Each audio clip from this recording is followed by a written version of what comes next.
The Hoffman Show on the Team 980, always live as well on the free Odyssey app, and of course streaming live on YouTube at the Team 980, where if you're watching, you see a voice that you also get to see on TV, which is nice. NBC4's Adam Tuss is with us to discuss yet another angle to this story. And Adam, as you know, as well as anyone else, traffic and how all that's going to work is as important in DC as any aspect of any story, especially when you got major movement like this. So for those that don't know, Adam covers traffic and commutes and all these things down to, the metro and all that for NBC4. So when you hear this news about Monumental taking their teams from Virginia or from DC to Virginia and this new Potomac Yards metro station and all the traffic on Route 1, like where does your head go with all of this in terms of how it will affect people going to these games?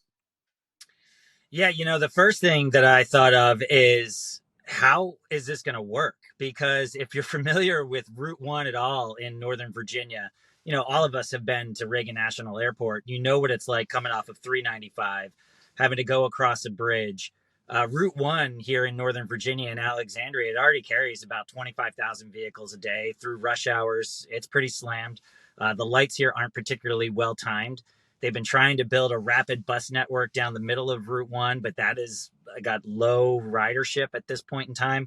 And really, what everyone said today about this transportation plan that's going to go on here is they're putting all their hopes on one metro station. And it's the newest metro station, Potomac Yard. That is an infill station. And what that means is they basically just built this station above the tracks, right? So it's not like it was like, they dug into the ground, built this from, the existing metro system. It was something that's been planned for a long time, but it's an infill station. So it doesn't necessarily have all the bells and whistles that you might need to support this kind of crush of people going at one particular point in time. I'm not saying it can't handle it. I'm just saying that normally when you design a metro station around something like this, it's got some things built into it to help with massive crowds. And specifically this particular metro station, I've just taken a kind of quick look at the plans. There's like one entrance and one exit that's right next to the stadium. And if you've been to Nats Park, you go up a Navy Yard and really there's really only one main entrance that people use there. You know what that's like. So think about like one person who doesn't have their Smart Trip card, right? Or the line queues up and it's just like right. People are getting frustrated. Those are things that are going to have to be addressed. If this all does pan out and you're putting all your hopes on one metro station, those are things you have to think about. When you think about like Gallery Place, right? When you think about where Capital One Arena is right now, one of the things that I've been thinking about with all of this is like, even if you didn't want to use Gallery Place, you could still use Metro Center, right? Which is a couple blocks away. You could go to Mount Vernon Square and you could walk a couple of blocks. There's all these metro stations in downtown DC that you could essentially use and then either walk or rideshare or whatever you want to do. Here, that is not the case. It is going to be this one metro station. And if something goes wrong, some track work or something happens with a train, we're in big trouble. Wow. That is intense. The Metro card thing just gave me like shivers. Also, because as many people know, our station is located not too far from Nats Park, and my show ends at 7:00. I am often the fish swimming upstream into all those people coming in out of that one spot for Nats Park. The fact that the Nats weren't very good this year made that a little bit easier, but it's certainly a problem that I hope to have in more severity moving forward. Come on, Nats, let's rebuild this thing. I also think it's pretty fascinating that they are already talking about like, oh, they would probably be like, oh, Adam, we know this. Like, that's why we're talking about expansion. But I'm also reading all these stories, including, your reporting about how much trouble Metro is in right now. The kind of stuff that their CEO just proposed, like shutting down the tracks after 10 o'clock every night, cutting out 10 stations. How realistic is it for them to just be like, oh, yeah, don't worry about that. We'll build this thing up by the time 2028 opens, or this arena opens in 2028. Yeah. Craig, let me let you in a little secret here. Metro says as part of this plan to close the $750 million budget gap for next year, by the way. That's only next year the gap that they have to close. That you mentioned they would close the 10 lowest ridership stations. Do you know which which one of those stations is the 10 lowest ridership stations? I'm gonna guess Potomac Yards is very high on that list. Potomac Yard is one of the lowest ridership stations at this point. Now, obviously, that would change if you put an arena here, but that's a nugget that we're going to start to pull on. Like, this is all stuff you have to think of. And the transportation sources that I've been talking to about this story today, I would say we are at the very beginning of putting together a coordinated transportation plan for this area. You know, I'll speak personally and just anecdotally, like Mhm. FedEx Field, however you feel about it, it's hard to get to. The metro station isn't right there. It's actually like half a mile away that you have to walk to after you get off. Um, if this becomes a thing where it's hard to get to, that will matter. People won't want to go. And so they're going to have to figure this out really quickly. I've been talking to a lot of people today who are like, yeah, we don't like, there's not like a plan to build some sort of secret highway into here. There is plans for like an underground parking garage. And there are plans to kind of retime some of the traffic signals along Route 1. But if this turns into a thing where it's really hard to get to, then you have that feeling of, and again, however you feel about FedEx, there are people who feel like it's just really hard to get to. And that's why they don't want to go there. Everyone feels like that about FedEx. Even people that are like, it's not that Yeah, bad. Like, I'm trying to be kind. I'm trying to. Yeah, it sucks. I go there when there's no traffic after because I do the pregame show, and like it still sucks to get there when I get to drive right in. And you know, there's roads closed down, and they have to reorganize traffic and everything. And Yeah. I don't know. It's definitely a less. I mean, there obviously are like neighborhoods and stuff around, but I think it's a little bit different than some of the brand new stuff that's just been built over in Alexandria. Yeah. And Again, let me say really yeah, quick, go ahead. you mentioned neighborhoods. Well, here in Alexandria, where this is all being built, I mean, people who are familiar with this area, you know, there's the Target, there's the Old Navy, and the Michaels. Target, which by the way is going to survive according to the plans. Well, it should. It's like I think it's like one of the grossing Targets, like in the whole Target brand. So how do you just lose that? But there are really, when you talk about neighborhoods, this is going to be so interesting because they tried this here before, right? Like Jack Kent Cooke tried to build a stadium here before, and the residents here basically defeated that plan. Well, there are like 2 neighborhood roads that connect to Route 1 and 395 here, and that's it. So where do you think all the traffic is going to come from the highway? It's going to go right through these people's front yards. And the community here is pretty vocal about, you know, what they want, what they don't want. While all of this seems like it's a done deal, the more and more that I peel back layers of this, there are so many questions that have to be answered about how this is going to work. I'm not saying it can't work.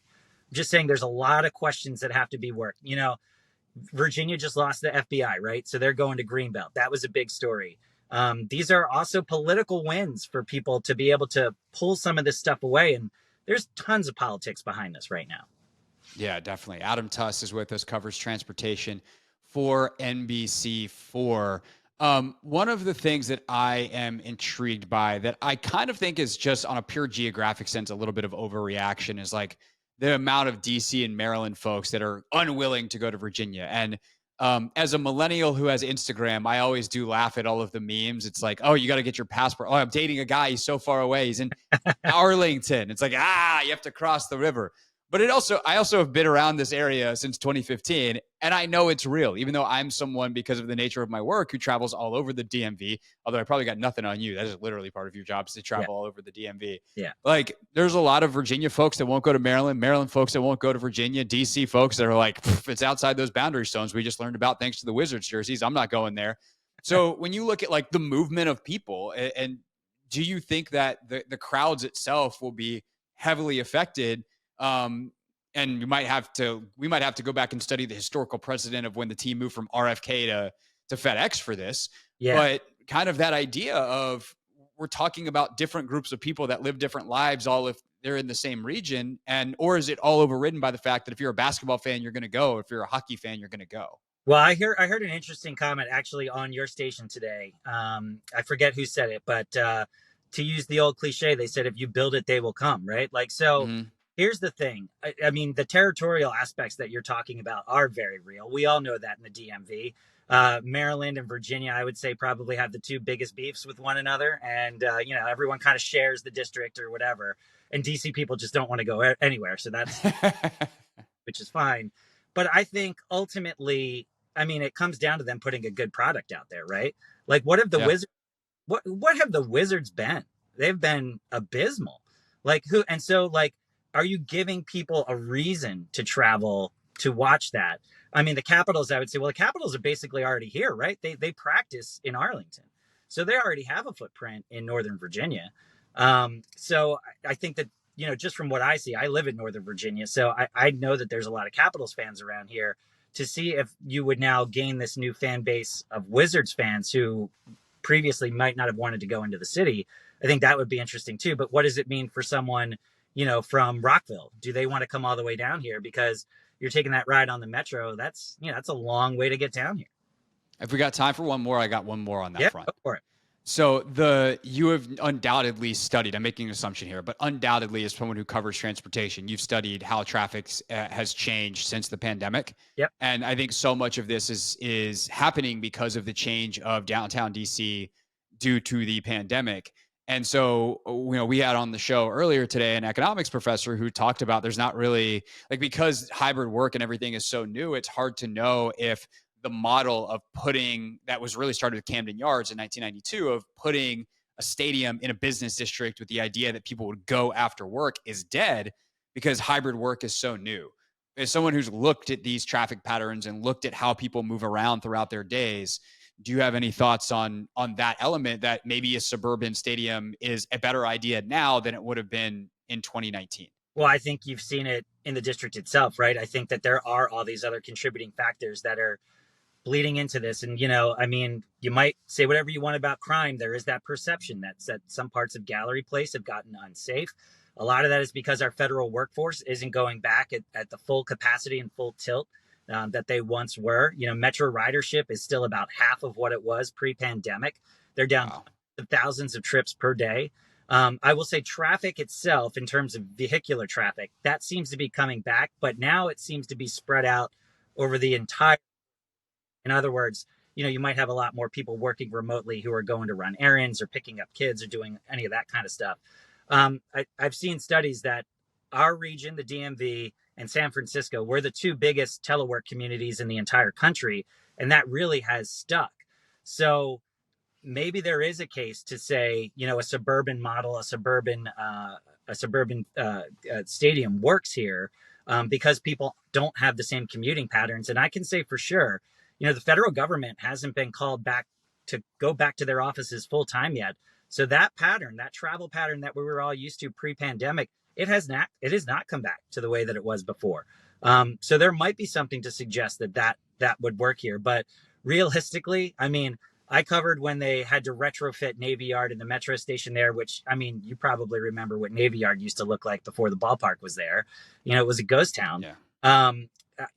I covered when they had to retrofit that station because of the crush of people that they were expecting here. We won't know how all of this works until it goes into effect. But I will say this, they better come up with some good plans because as it is right now, this will not work.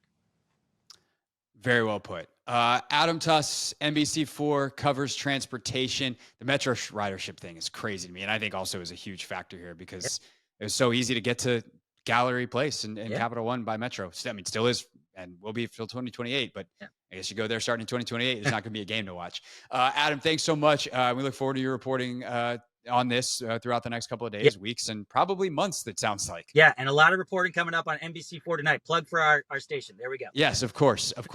Keep watching that NBC4. And, if the reporting from earlier in the day as well, NBC4.com. Adam, thank you. Thanks.